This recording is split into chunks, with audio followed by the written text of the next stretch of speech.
ইজতেমা ময়দানের ৬৩ যুগলের যৌতুকবিহীন গণবিয়ে সম্পন্ন হয়েছে আজ। প্রতিবারের মতো এবারও টঙ্গীর তুরাগ তীরে বিশ্ব ইজতেমার ময়দানে ৬৩ যুগলের যৌতুকবিহীন গণবিয়ে সম্পন্ন হল। শনিবার বাদ আসর ইজতেমা ময়দানের মূল বয়ানের মঞ্চে মোহরে ফাতেমি, হযরত ফাতেমা রাজিয়ানহু ও হযরত আলী রাজিয়ানহু এর বিয়ের দিনমোহর অনুসারে এ বিয়ে সম্পন্ন করা হয়। সুরায় নিজামের ইজতেমা আয়োজক কমিটির সমন্বয়কারী হাবিবুল্লাহ রায়হান তথ্যের সত্যতা নিশ্চিত করেছেন। তিনি বলেন, প্রতিবারের মতো এবারও ৬৩ যুগলের যৌতুকবিহীন গণবিয়ে সম্পন্ন হয়েছে।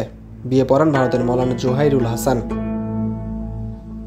শনিবার বাদ জোহর পর্যন্ত বিয়ের জন্য বর ও কনের পক্ষের লোকের কাছ থেকে তালিকা সংগ্রহ করা হয়।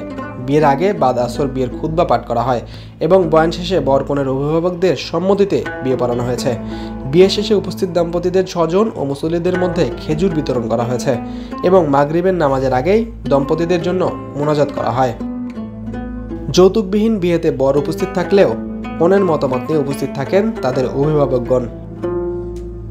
আগামীকাল রোববার আখেরি মোনাজাতের মধ্য দিয়েই শেষ হবে সুরায় নিজামের ২ ধাপের বিশ্ব ইজতেমার প্রথম ধাপ।